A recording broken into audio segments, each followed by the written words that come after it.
paz do Senhor a todos nossos queridos amigos, professores, alunos aqui no canal da ADC TV. E estamos nesta feita para aprendermos a lição número 10, que terá como título A Ceia do Senhor, a segunda ordenança da igreja. Nós já temos visto na lição número 9 a primeira ordenança, que foi o batismo em águas, e agora nesta aula estaremos aprendendo sobre a segunda ordenança da igreja, que é a ceia do Senhor. E nós temos como texto áureo 1 Coríntios, capítulo 11, versículo 26, que diz: Porque todas as vezes que comerdes este pão e beberdes esse cálice, anunciais a morte do Senhor até que venha, tá? 1 Coríntios 11 e 26. A nossa verdade prática diz: a ceia do Senhor, como uma ordenança, celebra a comunhão do crente com o Senhor ressuscitado. Aqui, dentro da verdade prática, o nosso querido professor, ele vai demonstrar para a sua classe como é super importante a intensidade de congregar, visto que estamos vivendo tempos da moda dos desigrejados, onde não congregam, não participam da Santa Ceia na igreja. Nós vamos mostrar que um dos papéis da Santa Ceia é a koinonia do grego, a comunhão entre os crentes, como diz o apóstolo Paulo, em um só corpo. Eles ali celebrando em momento de comunhão do crente com o Senhor Jesus, o nosso Senhor ressuscitado. E a nossa introdução, assim como o batismo em águas, a ceia do Senhor, também é uma ordenança dada por Jesus à sua igreja. Ao longo da história, a igreja tem a ceia do Senhor como uma das celebrações mais significativas. Nesse sentido, o cristão pode contemplar a ceia sob 3 perspectivas. Primeira, um olhar para trás, quando contempla Cristo entregando em sacrifício vicário na cruz. Segundo, um olhar para o presente, quando vê sua real condição diante de Deus e como foi alcançado pela graça de Deus. E terceiro, um olhar para o futuro, quando mantém sua expectativa e esperança na segunda vinda de Cristo. Nesse sentido, a ceia do Senhor é uma cerimônia que deve ser celebrada com reverência, júbilo e expectativa. Vamos esmiuçar um pouco essa nossa introdução.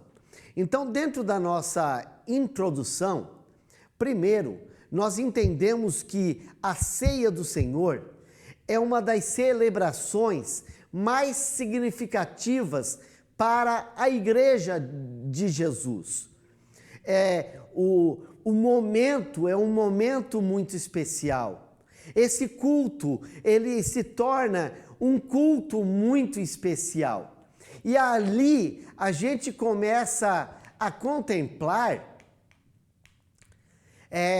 3 perspectivas do ato da Santa Ceia no culto. A primeira, nós olhamos para trás.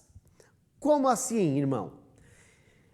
É no ato da Santa Ceia que a gente começa a contemplar o sacrifício vicário na cruz. Ou seja, vicário, um sacrifício daquele que não tem culpa, daquele que se entregou por causa do pecado do outro. Esse foi o sacrifício de Jesus na cruz. Segundo, um olhar para o presente, quando nós próprios nos enxergamos a nossa real condição diante de Deus, Por quê? Porque o que nós somos? Nós somos pecadores. Nós somos pecadores desde o momento do nosso nascimento.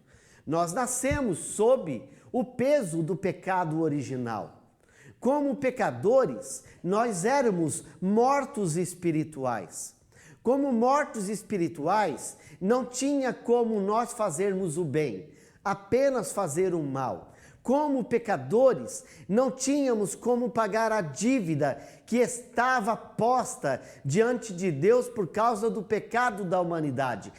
Esta era a nossa condição, real das nossas vidas. Mas olhando para trás, nós enxergamos, aleluia, o sacrifício que Jesus fez na cruz do Calvário. E daí nós enxergamos essa graça soberana, maravilhosa de Deus, que nos deu esperança.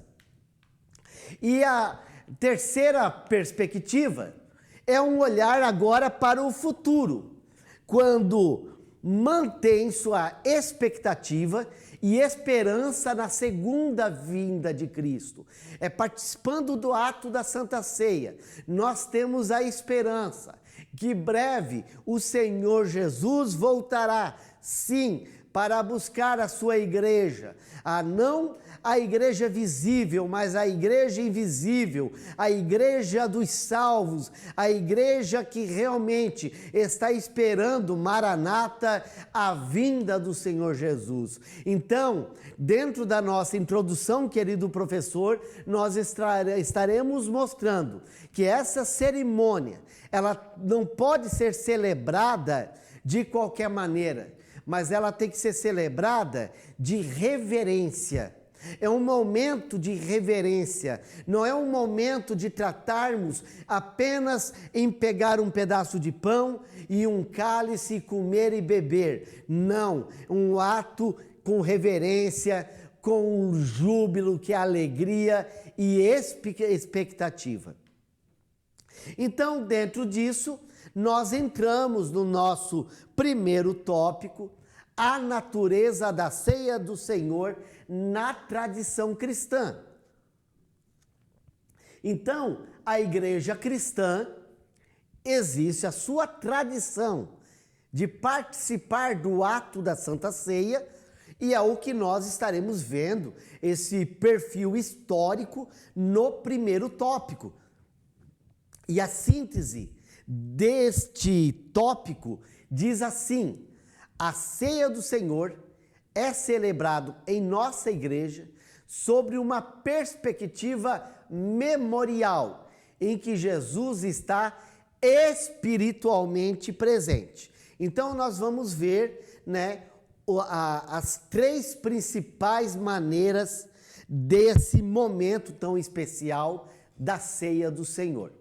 A primeira que nós queremos explicar é a tradição romana.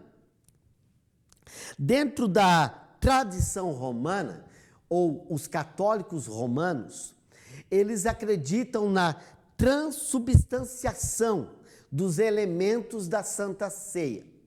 O que é a transubstanciação? É que naquele momento ali, aonde o padre está com a hóstia, ele está com o cálice, o vinho deixa de ser vinho e ele se transforma no sangue de Jesus.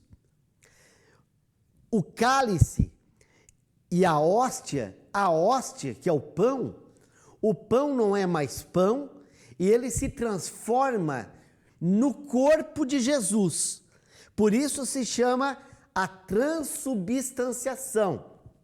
Ou seja, nesse entendimento, os elementos se convertem no corpo e no sangue de Jesus. Essa interpretação, ela tem as suas problemáticas. Como?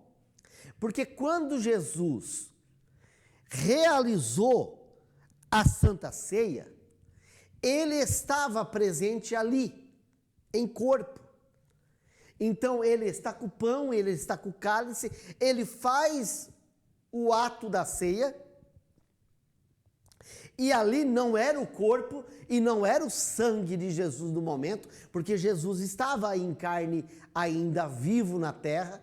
Então, essa teoria, ela não é aplicada pela maioria das igrejas, por isso se chama a tradição romana. Nós temos também a segunda modo de interpretar os elementos da Santa Ceia, que é a tradição protestante.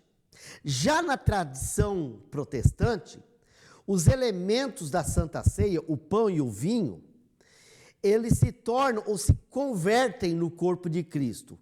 Contudo, afirma que o corpo de Jesus está presente no pão, ou seja, ele não se transforma como na tradição romana, mas eles se convergem, ou seja, nós chamamos essa tradição, que é a tradição luterana, de consubstanciação.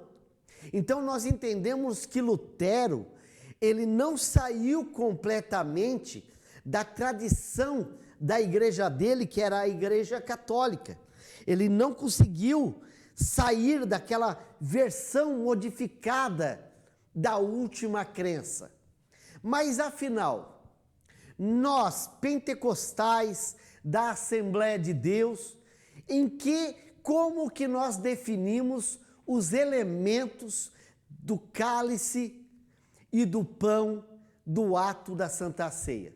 Daí nós vamos, então, para a nossa tradição, que é a nossa posição pentecostal. Na posição pentecostal, nós entendemos que pão é o pão. Ou seja, quando nós pegamos na bandeja e botamos na nossa boca, ali é o pão. Quando nós tomamos, o vinho e bebemos aquele suco da uva, ele é o suco da uva. Por quê? Porque o suco não se transforma em sangue e o pão não se transforma em carne. Então, o pão é pão e o vinho é vinho. Como assim? Nós acreditamos que aquilo ali é símbolo do sangue de Jesus. É símbolo do corpo de Jesus. Mas não é como na tradição romana que se transforma. Mas logo, Jesus está presente junto conosco no ato da Santa Ceia. Essa é a posição pentecostal. Por isso que nós falamos sobre o símbolo do sangue de Jesus e o símbolo do corpo de Jesus. Daí nós temos agora o nosso segundo tópico, que é o propósito da Santa Ceia do Senhor. E nós vamos ter a nossa síntese da ceia, que fala assim: o propósito da ceia do Senhor passa pela lembrança da expiação de Cristo, nossa comunhão com Ele e a promessa da sua segunda vinda, conforme já explicado na nossa introdução. Então, a primeira é falar sobre celebrar a expiação de Cristo. Ao escrever sobre a ceia, o apóstolo Paulo destaca como propósito a palavra celebração, anunciar a morte do Senhor, porque a morte do Senhor é a vitória da igreja. Cristo morreu para fazer a expiação dos pecados da humanidade. Cristo, ele venceu, derrotou as forças do mal através da sua morte vicária na cruz. E nesse caso, a ceia aponta para o Calvário. No momento que você, querido professor, estiver lecionando essa lição, você vai mostrar para a igreja a vitória de Jesus na cruz contra o pecado e contra a morte e contra o diabo. Use como referência Hebreus capítulo 2, versículo 14 e 15. E é por intermédio da morte de Cristo na cruz, é que nós fomos justificados, reconciliados. Duas doutrinas super importantes. A doutrina da justificação. Porque nós podemos dizer que nós não temos pecados? Claro que não. Nós somos falhos, nós somos errantes, nós somos pecadores. Mas em Cristo, nós fomos justificados diante do Pai. Agora, nós temos um advogado, que ele advoga por nós. Cristo, uma vez só, na cruz do Calvário, ele perdoou os pecados da humanidade. O que ele espera de nós? Fé para crermos no seu nome, fé na sua obra realizada na cruz. E aí sim, com arrependimento, somos justificados e, portanto, nós temos a vitória, porque essa vitória foi dada por nós. Amém? Daí nós temos também a nossa segundo subtópico, proclamar a segunda vinda de Cristo. A ceia proclama a segunda vinda de Cristo. Não esqueça as palavras de Jesus, que ele falou que ele estava fazendo o ato da Santa Ceia e a próxima vez que tomasse o fruto da vinde seria com a igreja, na ceia das boldas do Cordeiro. Então nós, toda ceia que nós participamos, né, vale relembrar que nós da Assembleia de Deus do Brasil temos o costume de participarmos da Santa Ceia uma vez por mês. Na nossa região aqui, no estado de Santa Catarina, nós fazemos todo primeiro domingo do mês. Mas nada nos impede de estarmos visitando uma outra Assembleia de Deus em qualquer parte do Brasil, mesmo já ter tomado a Santa Ceia, participar da ceia também com os irmãos ali, porque, aliás, no mundo todo somos um só povo, o povo chamado a Igreja de Jesus. Todas as vezes que nos reunirmos no ato de Santa Ceia, nós participaremos, porque nós estamos em comunhão e num ato de celebração. Glórias a Deus, num ato de celebração, nós estamos dizendo, estamos participando, Maranata, até o Senhor Jesus voltar. E quando Ele voltar, nós participaremos com Ele lá na glória. É motivo para você mostrar, né, por que o ato da Santa Ceia é um ato de proclamação para a segunda vinda de Jesus. Então não tem como tirar, né, a escatologia do ato da Santa Ceia, porque nós estamos a contemplar o retorno de Jesus nos ares, buscando a Santa Noiva, onde o Espírito Santo será o nosso imã que vai nos levar ao encontro dele até os céus. A terceira posição é celebrar a comunhão cristã. A igreja, ela só está na presença se está em comunhão.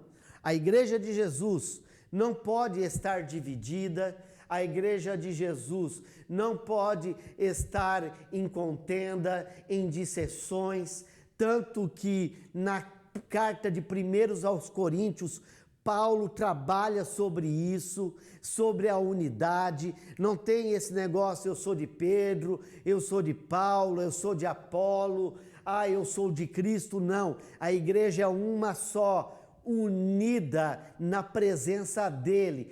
Toda a igreja ame o seu pastor, toda a igreja ore pelo seu pastor. O seu pastor, nos seus cultos de doutrina, está doutrinando a sua igreja, abençoando a igreja. No culto de Santa Ceia, como um culto de celebração, estão todos ali unidos em amor, num amor ágape, dada por Deus, participando e celebrando, porque a igreja tem que estar em celebração de comunhão, e Santa Ceia é um ato de comunhão.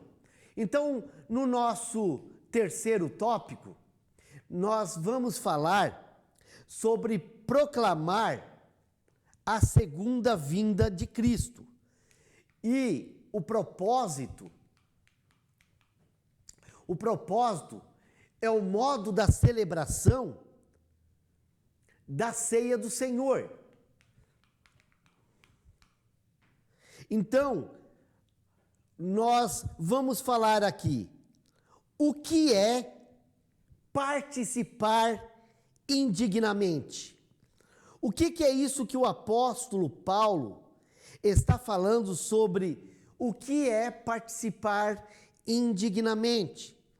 Visto que nós aprendemos no segundo tópico que Santa Ceia é um ato de celebração. Então, Paulo, ele argumentou sobre o perigo de participar de um ato indigno, tá? Nós não entraremos em certas questões, mas um ato é indigno quando nós fazemos o ato de Santa Ceia de uma maneira desordenada, como estava acontecendo em Coríntios. Indo um pouquinho mais a fundo, de uma maneira indisciplinada.